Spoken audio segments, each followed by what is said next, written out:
시간 다 같이 주기도문 하심으로 예배 시작하겠습니다. 같이 고백합니다. 시작. 하늘에 계신 우리 아버지여, 이름이 거룩히 여김을 받으시오며 나라의 임하옵시오며 뜻이 하늘에서 이룬 것 같이 땅에서도 이루어지이다. 오늘날 우리에게 일용할 양식을 주옵시고 우리가 우리에게 죄진 자를 사하여 준 것 같이 우리 죄를 사하여 주옵시고 우리를 시험에 들게 하지 마옵시고 다만 악에서 구하옵소서. 내게 나라와 권세와 영광이 아버지께 영원히 있사옵나이다. 아멘. 주 예수보다 더 귀한 것 없는데 찬송가 102장 같이 찬양하시겠습니다.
하나님의 진리인데 같이 찬양하겠습니다.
임재 같이 전하시겠습니다.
에스파뇰 찬양 같이 하겠습니다. 많이 불러봤던 거죠. 비네 아도라르테, 비네 아도라르테, 하나님을 경배하기 위해서 왔습니다. 뜻이죠.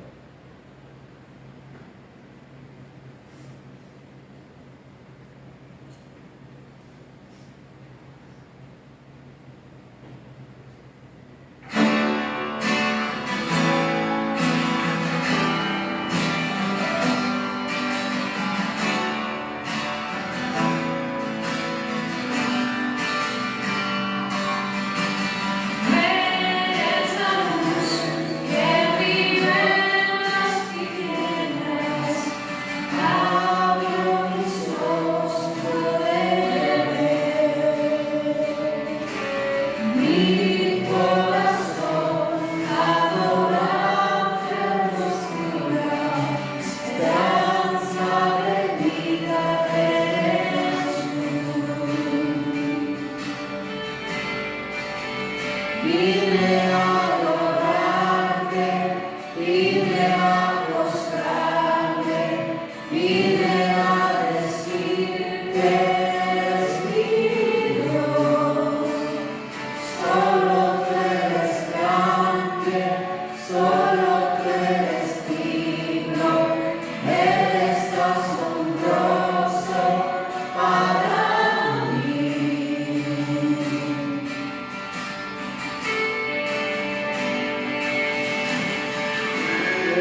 다 같이 합심해서 기도하실 때 예배를 위해서 기도하시겠습니다. 우리 회개를 위해서 기도하시고 예배를 위해서 기도하실 때 하나님 우리가 주님 앞에 섰을 때 거룩하게 원합니다. 우리를 정결케 해주시고 우리 입술과 우리의 생각과 우리의 행동으로 주님 앞에 합당치 못한 삶을 살았다면 주님 용서해 주시고 이 시간 예수님의 피로 씻어달라고 우리를 새롭게 해달라고 우리 자신을 위해서 기도하시고 또 예배를 위해서 기도했을 때 하나님의 임자심을 경험할 수 있도록 하나님의 말씀을 통해서 우리가 하나님과 연합하며 하나님을 더 닮을 수 있도록 성령께서 예배 가운데 역사해달라고 우리 기도해 주시고 우리 최계희 여사님 기도 준비하셔서 제가 기도할게요. 네, 그렇게 하고 제가 기도하고 예배 시작하겠습니다. 기도하겠습니다. 살아계신 하나님 아버지 감사합니다. 하나님 아버지 저를 주소서 시간 역사에 주시옵소서. 우리 입술 가운데 생각과 우리의 마음으로 공격했던 모든 것 주님 용서하여 주시옵시고 우리를 정력하여 주시옵소서. 성령님 역사하여 주시옵소서. 주님 우리를 새롭게 하여 주시옵소서. 우리 모든 죄악을 용서하여 주시옵소서. 거룩하게 하여 주시옵소서. 주님 인도하시고 역사하여 주시기 바랍니다. 주님 우리 가운데 역사하여 주시옵소서. 주의 영광으로 축복하여 주시옵소서. 하늘의 삶이 나타나여 주시옵소서. 하나님의 능력으로 충만하게 역사하여 주시옵소서. 주님 역사하여 주시옵소서. 우리를 새롭게 하여 주시옵소서. 우리를 새롭게 하여 주시옵소서. 우리를 온전케 하여 주시옵소서. 주님 인도하시고 역사하여 주시옵소서. 주의 권능으로 임하여 주시옵소서. 주여 성령의 역사하여 주시옵소서. 오 주여 성령의 역사하여 주시옵소서. 오 주여 성령의 역사하여 주시옵소서. 오 주여 성령의 역사하여 주시옵소서. 오 주님 인도하여 주시옵소서. 주님 우리를 거룩하게 하여 주시옵소서. 우리 입술로 우리의 생각과 우리의 행동으로 모든 죄악들을 예수님으로 씻어 주시옵소서.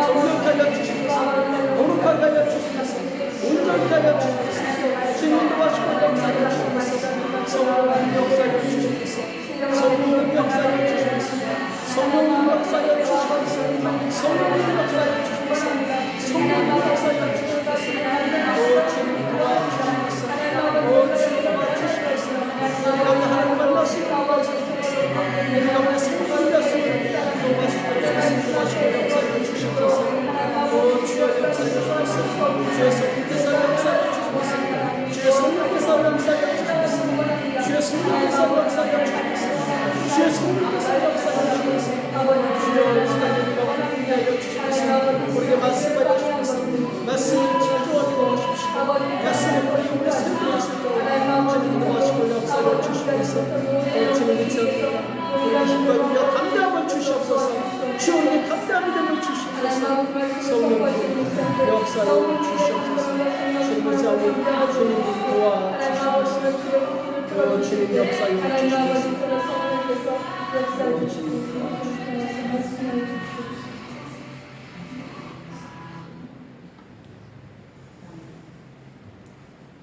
살아계신 하나님 아버지, 오늘 저희들을 예배 가운데 불러주시고 하나님께 나와 신령과 진정으로 예배드릴 수 있도록 보내주시면 감사합니다.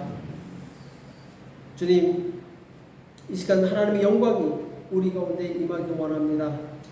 주의 영광으로 우리를 충만하게 하시고 우리가 마음을 다하여 뜻을 다하여 힘을 다하여 신령과 진정으로 예배드릴 수 있도록 역사하여 주시옵소서. 아멘.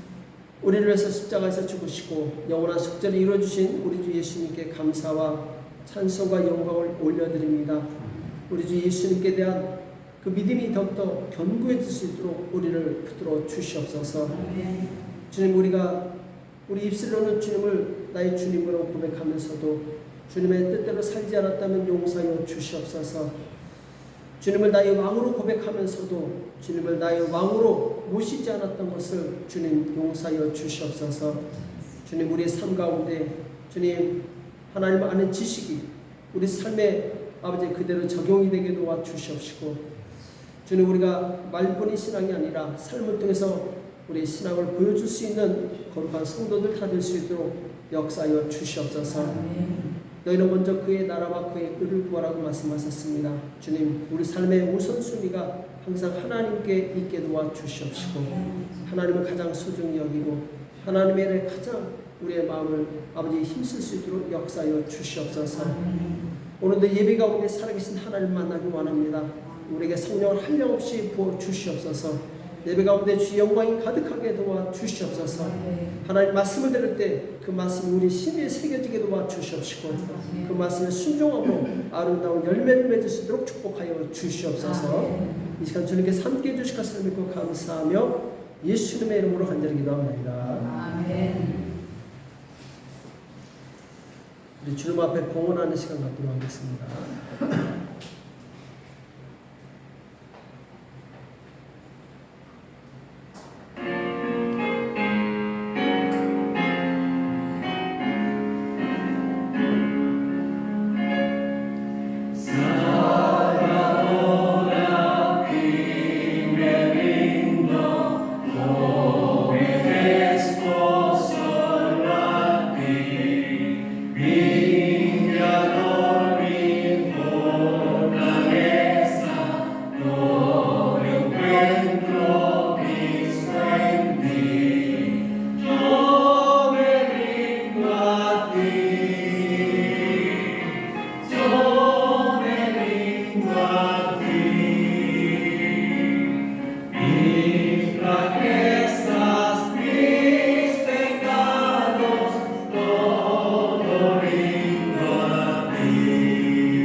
살아계신 하나님 아버지, 주님 앞에 나올 때 마음과 뜻을 모아 정성과 예물을 준비한 손길들이 있습니다. 하나님께서 기억하여 주시옵시고 내 심은 대로 거둘 것이라고 하신 약속의 말씀이 그대로 이루어지시도록 축복하여 주시옵소서. 주님, 우리 삶 가운데 주님의 풍성함으로 풍성케 하사 아버지 하나님, 그것이 넘쳐서 이웃을 돕고 섬기는 일에 귀하게 쓰임받을 수 있도록 주님 우리를 붙들어 주시옵소서. 우리 입술을 통해서 복음이 증거되게 도와주시옵시고 우리의 삶을 통해서 하나님 나라가 확장될 수 있도록 축복하여 주시옵소서. 주님을 의지합니다. 모든 아버지 예물 가운데 주님께서 일일이 안수하여 주시옵시고 성령으로 역사하여 주시옵소서. 주께서 오늘 함께해 주실 것을 믿고 감사하며 예수님의 이름으로 간절히 기도합니다. 아멘. 네, 하나님의 말씀 같이 보겠습니다. 출애굽기 3장 7절에서 8절. 출애굽기 3장 7절과 8절 두 구절만 같이 합독하도록 하겠습니다. 출애굽기 3장 7절과 8절 우리 같이 읽겠습니다. 출애굽기 3장 7절 시작. 여호와께서 가라사대 내가 애굽에 있는 내 백성의 고통을 정령히 보고 그들의 그 반역자를 위하여 부르짖음을 듣고 그 구원을 알고 내가 내려와서 그들을 애굽인의 손에서 건져내고 그들을 명당에서 인도하여 아름답고 강대한 땅 젖과 꿀이 흐르는 땅 가나안 족속, 헷 족속, 아모리 족속, 그리스 족속, 히위 족속, 여부스 족속의 지방에 이르러 하노라. 아멘. 구원받은 성도와 참된 예배자라는 제목으로 같이 말씀을 나누겠습니다. 우리는 지금 창세기부터 요한계시록까지 매 본마다 책마다 지금 간략하게 말씀을 나누고 있는데 지난주는 창세기 말씀을 나눴죠. 그렇죠? 기억나십니까? 창세기의 흐름, 창세기의 주제. 창세기는 구원의 역사라고 했죠. 구원의 역사. 범죄하기 전까지는 구원이 필요 없었죠. 근데 아담과 하와가 하나님께 불순종하면서 죄를 범하게 되고 그때부터 하나님은 구원을 이루시게 돼요. 구원의 역사. 그렇죠? 그래서 이제 구원을 이루시기 위해서 사람을 선택하게 되는데 그 족보가 많이 나오죠. 족보. 그래서 이 창세기에서 족보는 굉장히 중요하다. 왜냐하면 메시아가 나오는 통로이기 때문에 창세기에서 족보는 우리한테 지루하게 느낄지 모르지만 하나님께는 굉장히 중요해요. 왜냐하면 구원이 이루어질 통로가 되기 때문에. 그렇죠?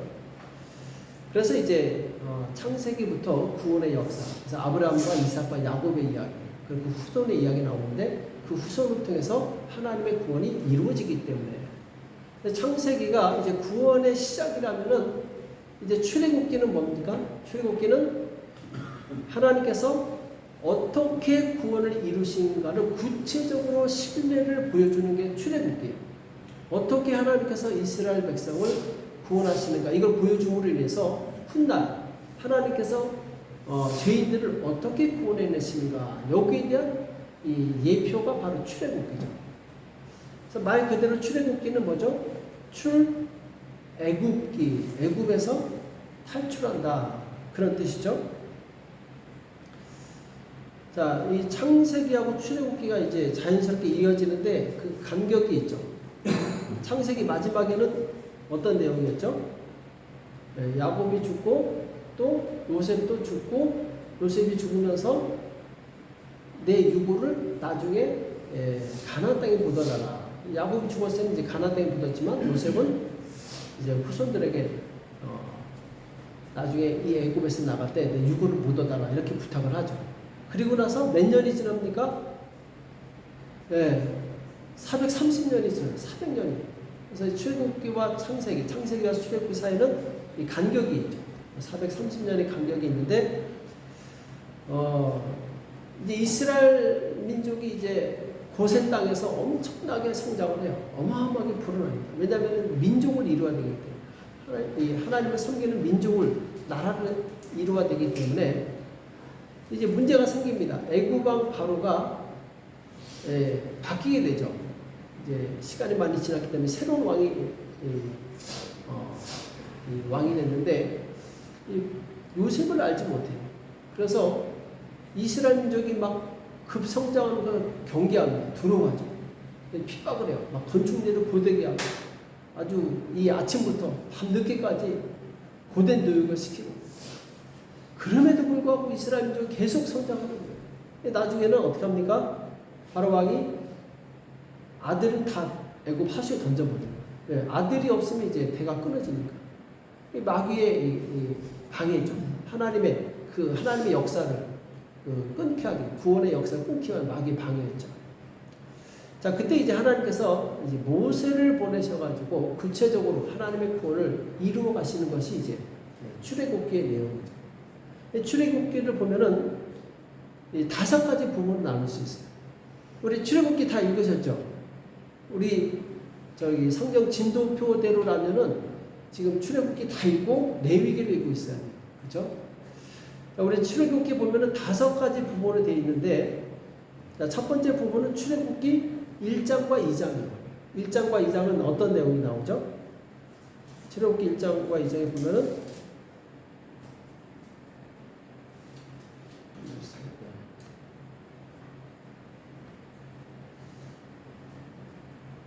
출애굽기 1장과 2장에 보면 이제 애국 왕 바로가 이스라엘을 핍박하는 내용이 나오고, 또 이제 모세가 하나님의 부름을 받는 내용이 나오죠.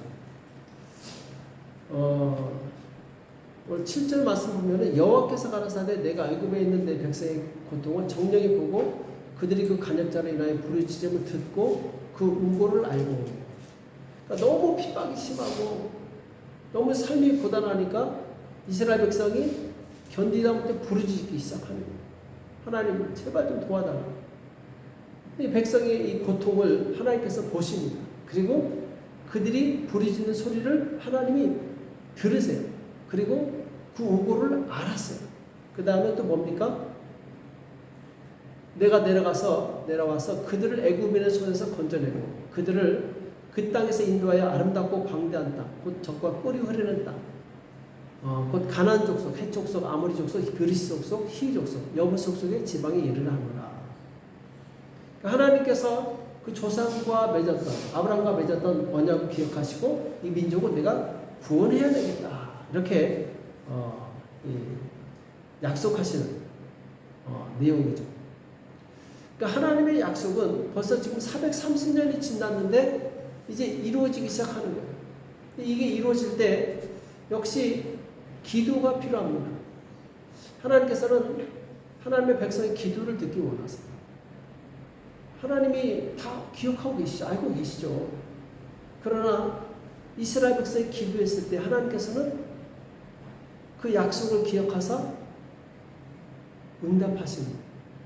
아니 하나님의 기억력이 안 좋아서 응답 안 하신 것이 아니라 하나님께서 우리가 기도하실 때까지 기다립니다. 약속이 있을지라도 하나님께서 우리에 대한 축복의 약속이 있을지라도 우리는 어떻게 해야 된다? 기도해야 된다는 거예요. 그렇죠? 기도했을 때 하나님께서 일하시기 시작합니다. 내가 도와주리라 하고 하나님께서 그 약속을 이루시게 되죠. 그렇죠? 그래서 출애굽기 1, 2장, 그 다음에 출애굽기 3장에서 11장까지 두 번째 파트인데 여기는 이제 하나님께서 모세를 보내시게 되죠. 모세가 애국 군사를 죽이게 되고 그로 인해서 미디안 광야에 가서 40년을 이제 양을 치면서 살게 됩니다. 그러다가 하나님께서 떨기나무 사이로 부르세요. 떨기나무가 막 불타는데 이게 타지는 않아. 나무가 타지는 않아. 불은 있는데 타지가 않아. 이게 뭐죠? 뭘 상징하죠? 불은 고난을 상징하죠. 이스라엘 백성을 이스라엘 백성에게 고난이 오는데 타지가 않아. 없어지지가 않아.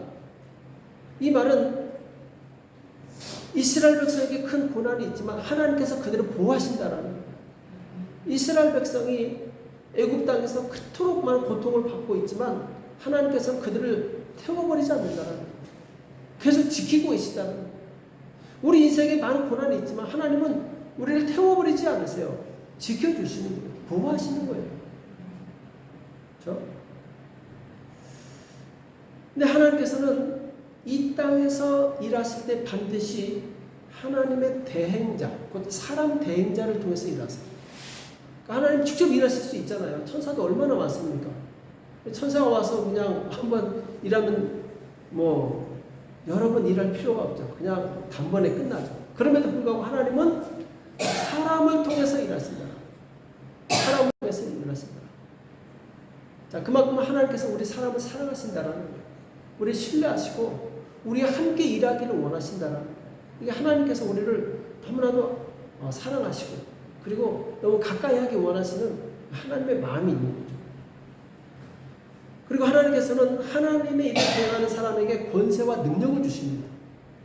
모세를 불렀을 때 하나님께서 제일 먼저 뭘 하시죠? 네. 지팡이를 던졌더니 뱀으로 변해요. 또 품속에 손을 넣었더니 나병이 말합니다. 지팡이로 땅을 쳤더니 피가 돼요. 하나님께서 능력을 주시는 거예요. 그렇죠? 그래서 하나님께서는 하나님의 일을 대행하는 사람을 보호하시고 그 사람에게 역사하시고 그에게 능력을 주신다. 권세와 능력을 주신다라는 거죠. 자, 우리 이 대표적인 하나님의 사람, 믿음의 사람이 누구죠? 아브라함이죠. 아브라함. 하나님께서 아브라함에게 무슨 약속을 하시죠? 내가 너로 큰 민족을 이루고 내게 복을 주어 내 이름을 창대케 하리니 너는 복의 근원이 될지라.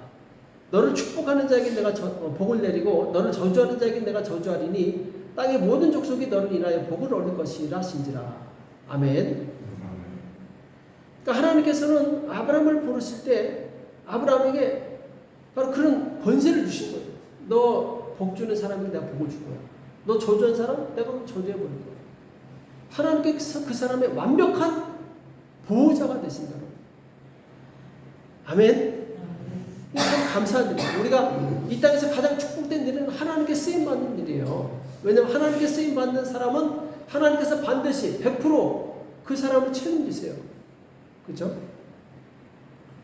또 자, 신약시대 때 대표적으로 하나님께 쓰임받았던 사람이 이제 사도 바울이죠. 사도 바울에게 딱 한 가지 자랑거리가 있었어요. 뭡니까? 그러므로 내가 그리스도 예수 안에서 하나님의 일에 대하여 자랑하는 것이 있거니와. 자, 하나님의 일에 대해서 자부심이 있는, 자랑거리가 있는 거예요. 그게 뭡니까? 그리스도께서 이방인들을 순종케 하기 위하여 나로 말미암아 말과 일이며 표적과 기사의 능력이며 성령의 능력으로 역사하신 것 외에는 내가 감히 말하지 아니하노라. 이 일로 인하여 내가 예루살렘으로부터 두루 행하여 일루리콘까지 그리스도의 복음을 편만하게 전하였노라. 아멘. 자, 사도 바울은 그리스도께 택함 받은 일꾼이었죠. 그러니까 하나님께서 뭘 주세요? 이방인들을 순종케 하기 위해서는 능력이 필요해요. 단순히 말만 잘해서 되는 게 아니죠. 성령의 지혜와 능력, 표적과 기사. 바울을 통해서 엄청난 역사가 일어납니다. 막 귀신이 떠나가고 죽은 자가 살아나고 이걸 통해서 복음이 힘있게 증거되는 거예요. 그러니까 하나님께서 택한 그 사람에게 능력을 주셔서 하나님의 일을 힘있게 하신다라는 거예요. 우리가 정말 이 하나님께 쓰임받는 사람이 된다면 우리 앞에 있는 문제들도 자연스럽게 해결되게 돼 있어요. 왜냐하면 이 문제가 있는데 어떻게 하나님 일을 하겠어요? 그러니까 하나님께서 다 해결해 주시는 거예요. 그렇죠? 그래서 두 번째는 하나님께서는 반드시 이 땅에서 일하실 때 사람 대행자를 통해서 일하신다. 모세를 보내셔서 모세를 통해서 구원의 역사를 이루어 가시는 것을 보게 되죠. 그래서 너는 바로 앞에서 신이 될 것이요 이렇게 얘기해요. 하나님께서. 깜짝 놀랄 일이죠. 모세가 신이야. 이게 뭐냐면 하나님께서 신의 권세를 주시겠다라는 거죠. 예수님께서도 너희가 말씀을 받은 자는 신이라 하였거든 이렇게 말씀하시거든요. 말씀을 받은 자, 하나님 말씀을 받은 자는 신이라 하였거든. 하나님께서 신의 권세를 주신다는 거예요. 교만하다는 것이 아니라 하나님께서 그 사람을 아끼고 사랑하시고 능력을 주신다는 거죠. 그렇죠? 그래서 출애굽기 1장, 2장 그리고 3장에서 11장까지 그 여러 가지 이적이 나오죠. 그렇죠? 막 파리떼가 나오고 개구리가 나오고 뭐 이제 우박이 떨어지고 하나님의 이 10가지 재앙으로 인해서 애굽 땅은 초토화가 돼요. 하나님이 모세를 통해서 능력을 보여주시는 거죠. 자, 그리고 이제 세 번째 파트가 출애굽기 12장이에요. 출애굽기 12장은 뭐가 나옵니까? 네, 유월절 사건이 나와요. 유월절 넘어간다는 뜻이죠. 그러니까 하나님께서 이스라엘 백성들에게 너희 문 지방과 선주에 양의 피를 발라라. 이 피를 바르고 그 다음에 이제 이 피가 있는 집은 하나님의 징계가 넘어갑니다. 넘어간 유, 그렇죠? 그래서 유월절 피를 바른 집은 안전해요. 장자가 다 살았는데 피를 바르지 않은 집안은 모든 첫 번째 난 이 초태생은 다 죽임을 당해요. 아들까지. 심지어 바로왕의 첫 아들까지 죽는. 그러니까 바로왕이 더 이상 견딜 수가 없는. 자기 아들이 죽었는데, 첫째 아들이 죽었는데 견딜 수 있겠습니까? 그래서 얼른 이스라엘 백성을 내보내게 되죠. 그래서 이 양의 피를 바르게 했다는 것은 곧 구원의 역사, 예수님의 피를 상징하죠. 예수님께서 십자가에서 죽으심으로 우리의 죄를 사하셨다. 예수님의 피가 있는 사람은 사단이 건너갑니다. 공격할 수가 없어요. 왜냐하면 그 사람은 하나님의 확실히 구원받은 약속의 백성이기 때문에 사단이 그 영혼을 터치하지 못합니다. 오직 하나님의 보호하심을 받게 되죠. 자, 구약시대에는 이제 다음 주에 레위기 하겠지만, 레위기가 뭡니까? 피의 약속이죠. 피로 죄인이 구원받는다. 피로 죄사함 받는다. 이 이야기인데, 우리의 구원의 근거는 무엇이냐? 예수 그리스도의 피라는 것. 그 피로 인해서 우리의 죄가 완전히 씻어졌다라는 거예요. 자, 이것은 굉장히 중요한 것을 의미하는데, 우리의 죄는 뭘로 씻어졌다고요? 예수님의 피로. 그러니까 십자가에서 예수님께서 흘리신 그 피로 인해서 우리는 다 죄사함을 받은 거예요. 죄사함을 받은 거예요. 이것을 우리가 믿음으로 받아들이는 거죠. 그래서 그 믿음이 우리를 구원하는 거죠. 그렇죠? 이제는 죄 때문에 우리가 죽는 것이 아니라 믿음이 없어서 죽는 거예요. 그래서 너희가 믿음으로 구원을 받는다. 종교 개혁이 바로 그거잖아요. 오직 믿음으로. 그렇죠? 오직 믿음으로 우리가 구원받는데 무엇을 믿느냐? 예수님께서 흘리신 피로 우리 죄가 다 사함 받았다. 이것을 우리가 받아들이는 거죠. 그렇죠? 그래서 우리는 이 예수님을 믿음으로 어떻게 됐어요? 어떻게 됐어요? 의롭게 됐어요. 예수님처럼 의롭게 된 거예요. 그래서 로마서 1, 2장에 뭐라고 나오죠? 그리스도 예수 안에 있는 자에게는 결코 정죄함이 없나니 이는 그리스도 예수 안에 있는 생명의 성령의 법이 죄와 사망의 법에서 너희를 해방하였으므라. 이제 예수님의 피로 씻음받은 우리는 더 이상 자책할 필요가 없는 거예요. 내가 회개했다면 그 죄는 예수님께서 잊어버리시는 거예요. 예수님도 잊어버린 걸 내가 굳이 기억할 필요가 없는 거죠. 그렇죠? 그래서 예수 안에 있는 자에게는 참된 자유가 있어요. 참된 기쁨이 있는 거예요. 비록 그가 어떤 심각한 죄를 지었다 할지라도 그가 예수님의 이름으로 회개하면 예수님께서는 그 죄를 하나도 없게 하신다라는 거예요. 오직 하나님께만 그 능력이 있어요. 만약 우리가 계속 회개했는데도 죄가 생각이 난다? 그럼 마귀가 방해하는 거예요. 마귀가 속이는 거예요. 거기 속지 말아야 돼요. 그래서 마귀가 계속 우리를 정죄할 때 우리는 자유를 선포하는 거예요. 예수님께서 흘리신 피로 나는 깨끗함을 받았다. 너는 나와 상관이 없다. 나에게서 떠나가라고 명령할 수 있어요. 또 동일하게 우리가 다른 사람에 대해서도 다른 사람의 허물이나 죄를 봤을 때 역시 똑같이 볼 수 있어요.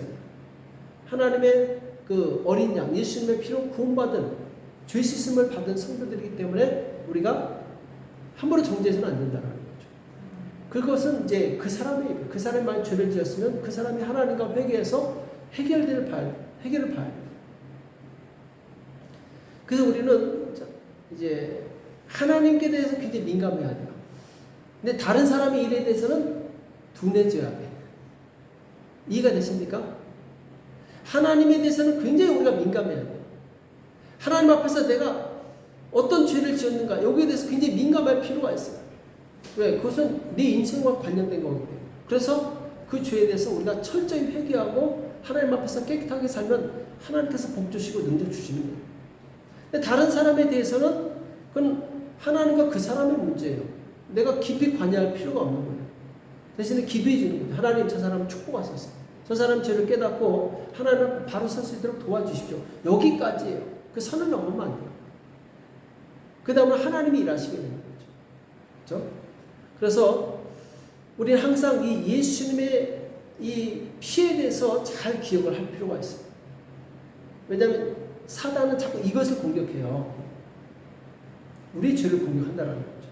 우리는 이미 예수님을 믿어서 구원받은 의롭게 되었어요. 의롭게 되었는데 자기 자신을 자꾸 자책해서는 안 된다는 거예요. 그렇죠? 예수님도 기억하지 않는 건 내가 기억할 필요가 없는 거죠. 그래서 우리 예수님의 피의 능력이 얼마나 강력한가를 우리가 기억해야 돼요. 우리 죄에 대해서 완전히 해결하시고 그럼 죄에 대해서 자유로우면 모든 것이 다 자유로운 거죠. 그래서 12장은 유월절, 예수님의 피를 예표하는 그 내용이라면, 이제 네 번째는 출애굽기 13장에서 24장. 출애굽기 13장에서 24장은 뭐죠?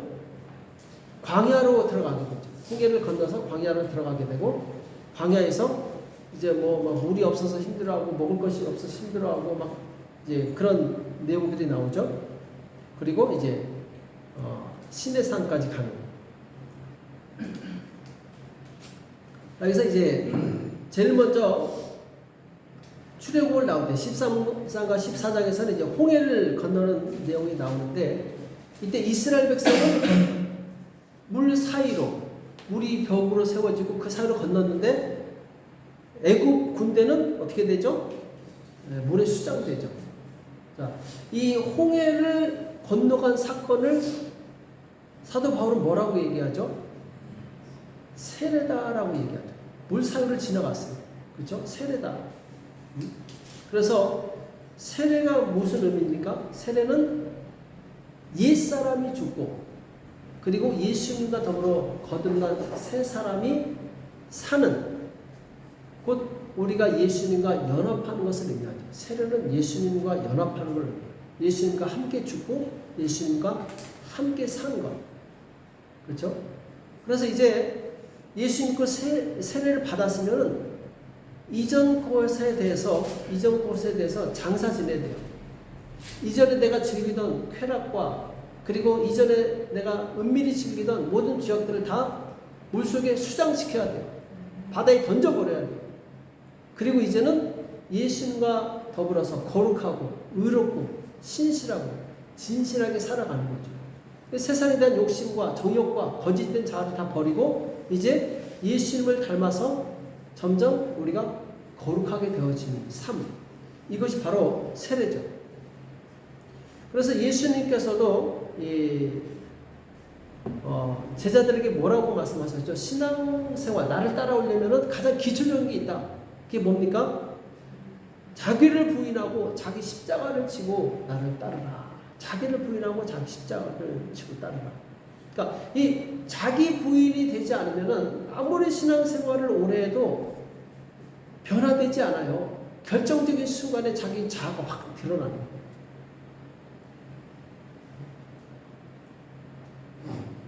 그러니까 이스라엘 백성이 광야에서 훈련받은 게 그 자아가 처리되는 훈련.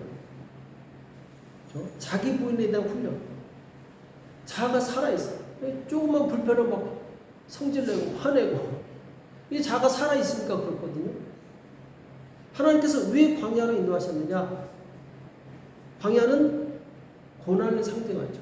왜 하나님께서 자기 백성에게 고난을 허락하셨느냐? 그 고난을 통해서 우리 자아가 죽게끔 하는 거예요. 그러니까 고난이 왔을 때 자아가 죽지 않으면 그 고난은 의미가 없는 거예요. 고난이 왔을 때 우리가 하나님께서 내 자아를 죽이시키기 위해서 나에게 고난을 주셨구나. 이걸 깨달아야 돼요. 이스라엘 백성이 수르광야에서 쓴 물을 만나요. 이때 막 불평합니다. 아니 물을 줬으면 똑바른 걸 줘야지. 쓴 물을 줘가지고 마시지도 못하게 이게 뭐야 하고. 근데 이때 모세는 어떻게 하죠? 하나님, 우리가 이런 고난을 만났지만 하나님의 능력으로 변화시켜 주십시오. 기도합니다. 그러니까 하나님께서 야 나무까지 던져라 했을 때 나무까지 던졌더니 쓴물이 단물로 변해요. 그러니까 여기서 벌써 달라진 거예요. 모세는 40년간 광야에서 자기 자아가 처리된 거야.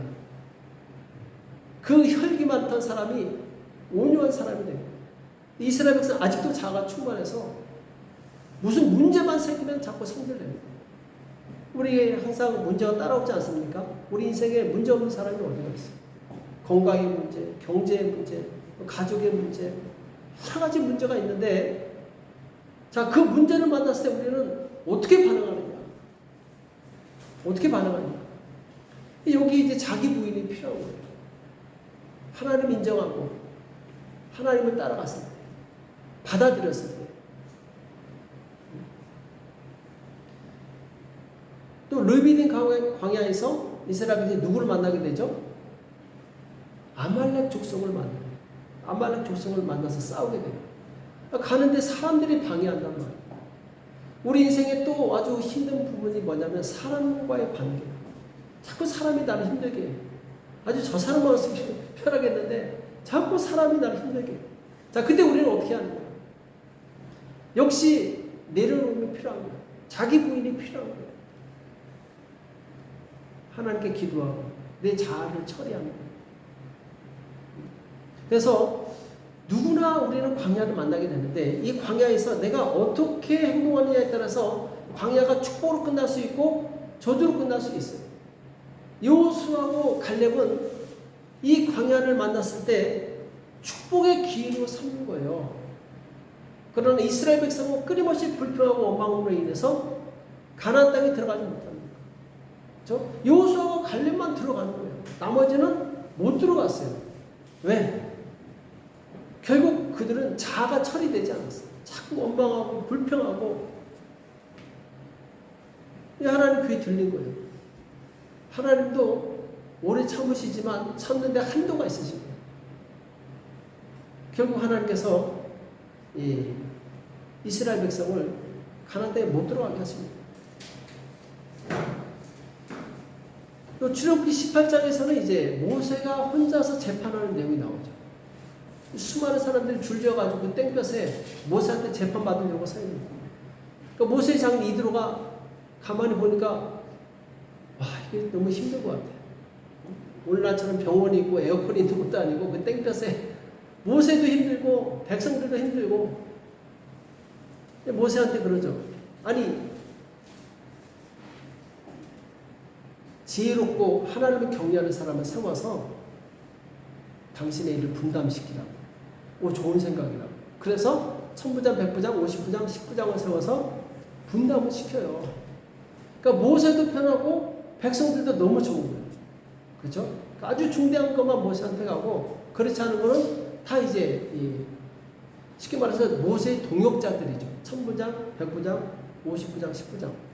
그들이 짐을 나눠서 지게 됩니다. 때로 우리가 그의 지도자에 대해서 불만을 가질 때가 있어요. 아니, 목사님 왜 그거밖에 못하냐? 왜 이것도 못하고 저것도 못하고? 자, 그럴 때는 하나님께서 보여주신 거예요. 그 일을 네가 담당하라고 보여주신 거예요. 부족하면 내가 채우라고 하나님께서 보게 하신 거라는 거죠. 그래서 우리는 지도자가 그 리더십의 한계를 만났을 때 우리는 중간 지도자가 되어서 그 짐을 같이 질 수 있어야 돼요. 그럴 때 서로가 편한 거예요. 목사님도 탈진하지 않고 성도들도 지치지 않고 서로가 짐을 짐으로 인해서 함께 교회를 세워나가는 거죠. 함께 짐을 지는 거죠. 한 사람만 짐을 지는 것보다 나눠서 짐을 짓는 게 훨씬 더 편하잖아요. 그렇죠? 그래서 이 모세의 그 재판 사건을 통해서 우리는 교회의 협력자가 많을수록 좋아요. 지도자를 도와서 같이 힘을 줄 수 있는 사람이 많을수록 교회는 탄탄하고 평안할 수 있는 거죠. 그렇죠? 자, 그래서 이 18장까지는 이제 그런 광야에서 만난 여러 가지 일들이었고 19장부터는 무슨 내용이 나오죠? 19장에서 24장에는 시내산에서 모세에게 율법을 주시게 돼요.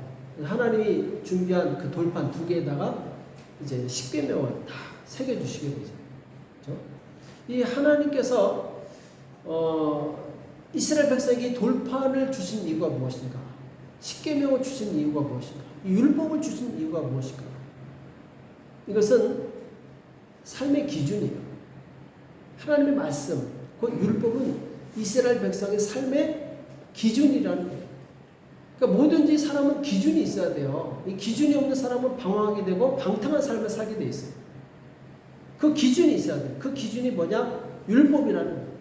이 율법은 바로 하나님의 자기 계시예요.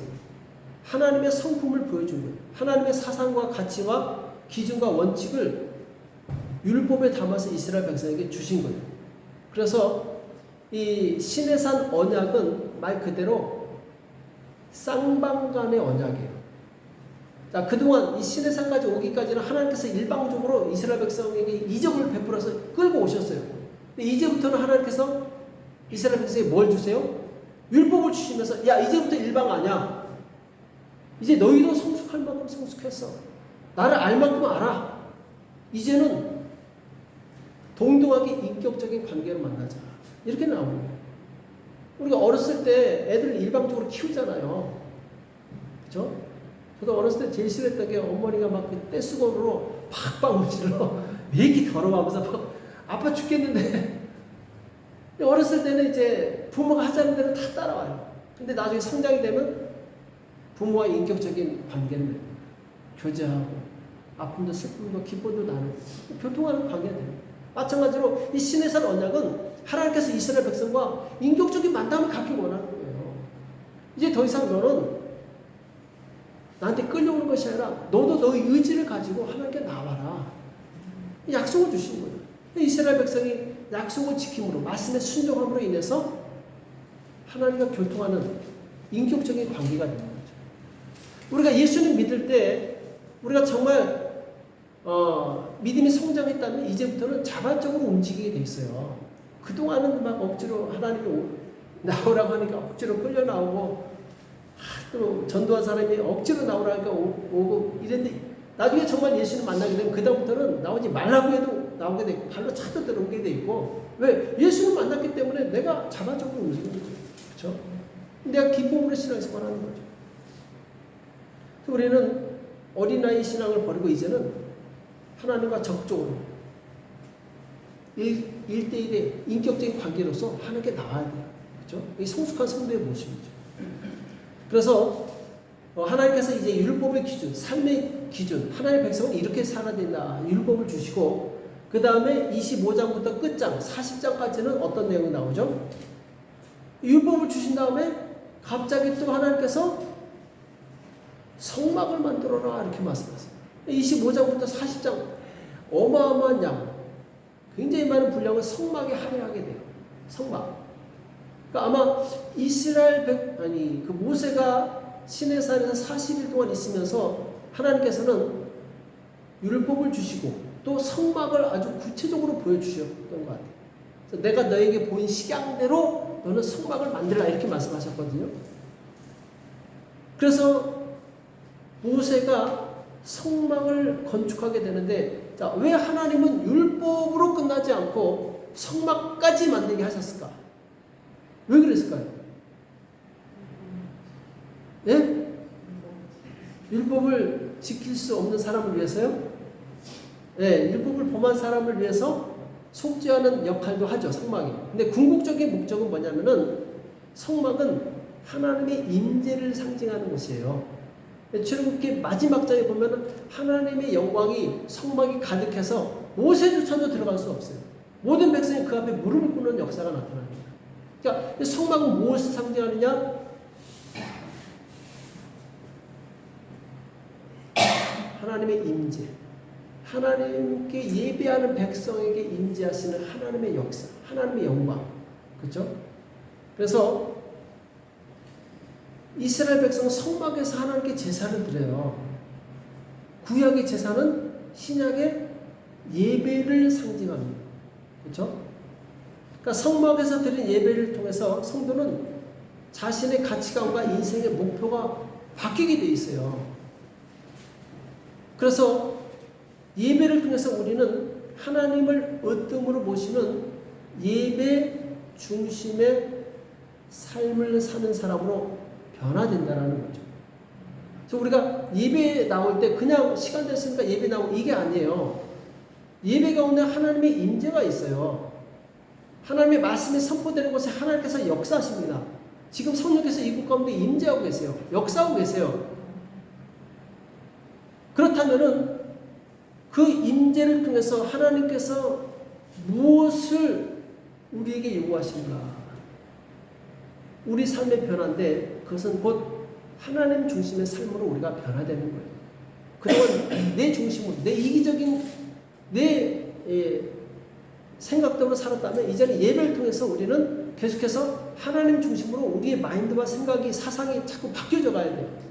근데 예배를 드리면 드릴수록 우리는 자꾸 변화돼야 돼. 어떤 변화? 하나님 중심의 생각, 하나님의 생각과 같아지는 거예요. 그렇죠? 그 전에는 우리 하나님을 이해하지 못했어. 아유, 왜 하나님 왜 그렇게 하시지? 이렇게 하지? 자기 생각이 강했어. 근데 예배를 통해서 말씀을 들으면서 우리는 하나님의 임재를 경험하고 하나님의 마음을 알게 돼요. 그리고 그 하나님의 뜻대로 사는 사람으로 변화됩니다. 사도 바울이 1만 스승은 있으되 한 아비는 없도다. 이렇게 탄식한 내용이 나옵니다.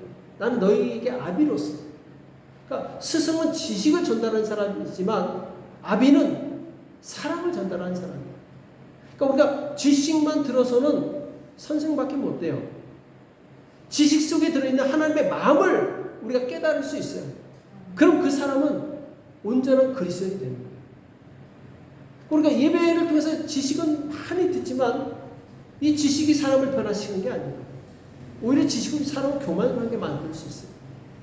이 지식을 통해서 우리는 하나님의 임재, 하나님의 마음, 하나님의 영광을 경험하게 되는 거죠. 그렇죠?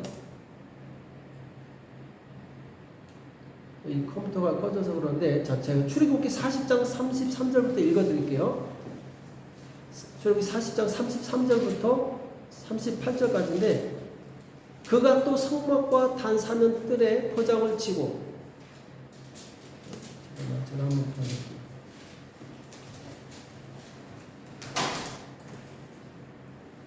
나옵니다. 자, 출애굽기 40장 33절부터 한번 볼게요. 그러니까 이제 40장에서는 이미 성막이 다 만들어지는 내용인데 그가 또 성막과 단 사면들의 포장을 치고 뜰문의 장을 다니라. 모세가 이같이 역사를 필요했더라.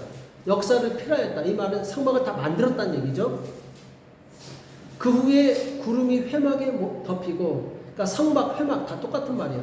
회막에 덮이고 여호와의 영광이 성막에 충만하매. 자, 여호와 영광이 성막에 충만하매. 자, 하나님 말씀대로 순종했을 때, 자, 성막에 하나님의 영광이 충만한데, 구름이 성막 위에서 떠오를 때는 이스라엘 자손이 그 모든 행하는 길에 앞으로 발행하였고, 구름이 떠오르지 않을 때는 떠오르는 날까지 발행하지 아니하였으며, 낮에는 여호와의 구름이 성막 위에 있고 밤에는 불이 그 구름 가운데 있음을 이스라엘 온 족속이 그 모든 행하는 길에서 친히 보았더라. 아멘. 자, 그렇죠? 자, 지금 성막 위에 뭐가 있어요? 구름 기둥과 불 기둥이 떠나지 않는 거예요. 이스라엘 백성이 이 성막 위에 있는 구름 기둥이 가면은 가고 멈추면 멈추고, 어떨 때는 석 달 가만히 있어. 얼마나 답답하겠어요. 빨리 가야 되는데 구름이 안 움직여. 나는 가고 싶지만 하나님이 가만히 있으라고 가만히 있는 거예요. 이게 하나님 중심의 삶이에요. 내가 움직이고 싶으면 하나님이 가만히 있으라고 가만히 있는 거예요. 내가 가만히 있고 싶으면 하나님 움직이라면 움직이는 거예요. 이게 하나님 중심의 삶이라는 거죠. 성막은 예배를 상징하고 예배를 통해서 우리는 하나님 중심의 마인드와 생각으로 바뀌어지는 거예요. 주님 말씀하시면 내가 해야지. 주님 말씀하시면 가는 거고, 멈추라고 멈추는 거고, 그대로 하는 거예요. 그렇죠? 그래서 누가 성공된 인생을 살 수 있느냐? 살면서 멈출 때와 진행할 때를 아는 사람이 인생에 성공할 수 있어요. 멈출 때를 알고 진행할 때를 아는 사람, 그 성령의 인도함을 받는 사람이 인생에 성공하게 돼 있다는 거예요. 그렇죠? 하나님이 하라고 하면 하고, 하지 말라고 하면 안 하는 사람이 축복된 사람이에요. 이게 너무 간단하지 않습니까? 하라고 하고 하지 말라고 하지 않고. 그렇죠? 근데 간단한데 우리가 복잡해. 우리 자아가 강해서 자꾸 가만히 있으라는데, 아이, 내가 움직일 거야. 이러다가 문제를 일으킵니다. 그러니까 하나님이 문제가 아니에요. 항상 우리가 문제예요. 그래서 하나님의 임재로 충만한 사람은 말 그대로 구름 기둥, 불 기둥처럼 갈 때 가고 멈출 때 멈추고 하나님 안에 거하는 사람이죠. 그 사람은 하나님의 완벽한 보호하심을 받아요. 하나님의 완전한 인도하심을 받아요. 그래서 우리가 이런 하나님의 임재 가운데 살기 위해서는 바로 예배 중심의 삶을 살아요. 예배 중심. 예배를 통해서 하나님께 나를 올려드리고 하나님께 주시는 말씀을 받아들이고. 예배는 교통이에요. 우리가 극장 가서 영화 보는 이게 예배가 아니에요. 내가 하나님을 위해서 준비하는 거예요. 일주일 동안 예배를 위해서 준비해야 돼요. 바쁘게 살다가 시간 된다고 와서 드리는 이게 예배가 아니라 일주일 내내 내가 이번 주일날 하나님께 정말 내 최고의 모습을 드려야 되겠다라고 준비해서 예배 나오는 것이 진정한 예배자라는 거죠.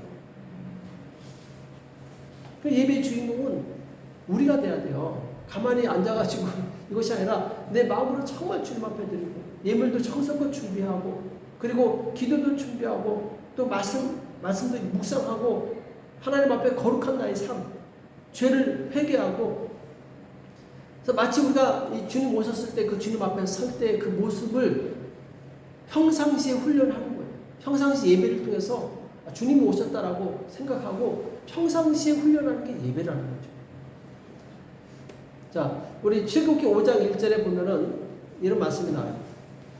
그 후에 모세와 아론이 가서 바로에게 이르되 이스라엘 하나님 여호와의 말씀에 내 백성을 보내라. 그들이 광야에서 내 앞에 절기를 지킬 것이니라 하셨나이다. 자, 지금 모세와 아론이 바로에게 가서 한 말이 뭡니까? 하나님의 말씀을 전하는데 하나님께서 내 백성을 보내라. 왜? 광야에서 내 앞에서 절기를 지킨다. 절기를 지킨다는 게 뭐죠? 절기를 지킨다는 것은 하나님께 예배드린다는 겁니다. 그러니까 지금 이 표현이 여기만 나오는 것이 아니라 계속 많이 나와요. 내 백성을 보내라. 광야에서 절기를 지키게 할 것이다.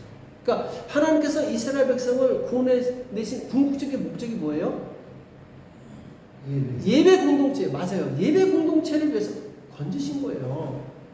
하나님이 무슨 유익이 있겠어요? 그렇게 희생을 들여서 이스라엘 민족 구원에는 그 유익이 뭐가 있어요? 아무것도 없죠. 그러나 가장 중요한 것은 바로 이스라엘 민족이 그 하나님의 은혜에 감사해서 하나님께 예배드리는 예배 공동체가 된다면 하나님은 그것을 만족합니다. 그것을 기뻐하십니다. 그러니까 우리가 지금 예배장에 나왔잖아요. 예전에 보니까 구원받은 사람들 보니까 야 구원받았으니까 이제 예배 안 가도 돼. 저도 뭐 하나님 이해하시겠지. 뭐 이런 식으로 얘기하는데 그건 잘못된 거예요. 우리가 정말 구원받은 하나님의 백성이라면 이제 죄에 대해서는 깨끗하게 손을 털어버리고 하나님 앞에 예배자로 계속해서 나가요. 그렇죠? 그래서 출애굽기는 단순히 이스라엘이 그 노예에서 해방되었다 이 메시지를 주는 것이 아니라 노예에서 해방된 주의 백성들이 고난을 통해서 성숙해지고 주의 말씀에 순종하는 자가 되고 마침내 성막에서 참된 예배자로 변화되는 것이 목적이라는 거예요. 우리가 구원받는 목적은 결국 하나님 앞에 참된 예배를 드리는 신령과 진정으로 드리는 예배자가 되는 것이 하나님의 목적이라는 거죠. 그래서 우리가 그 목적에 맞게 살 때 우리의 삶은 정확하게 하나님의 뜻 가운데 형통하게 척척 진행되는 거예요. 그렇죠? 그래서 우리가 예수를 믿어서 구원받았다 이걸로 끝나면 안 돼요. 우리는 이제부터 바로 하나님의 말씀의 기준대로 살고 그리고 하나님 앞에 예배자로 살아가요. 그렇게 하나님 앞에 예배자로 살아갈 때 하나님께서는 그 사람을 사람 대행자로 삼으시고 모세처럼 이 세상에서 그 사람을 통해서 하나님의 구원의 역사를 이루어 가신다는 거죠. 이해되십니까? 그러니까 출애굽기가 바로 그런 전체적인 내용이에요.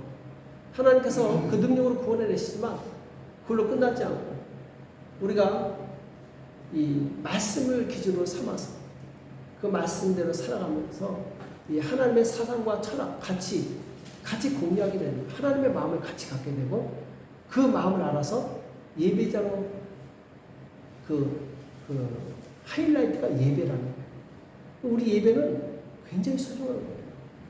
이렇게 우리가 예배 드리는 이 예배가 너무나도 소중하다는 거예요.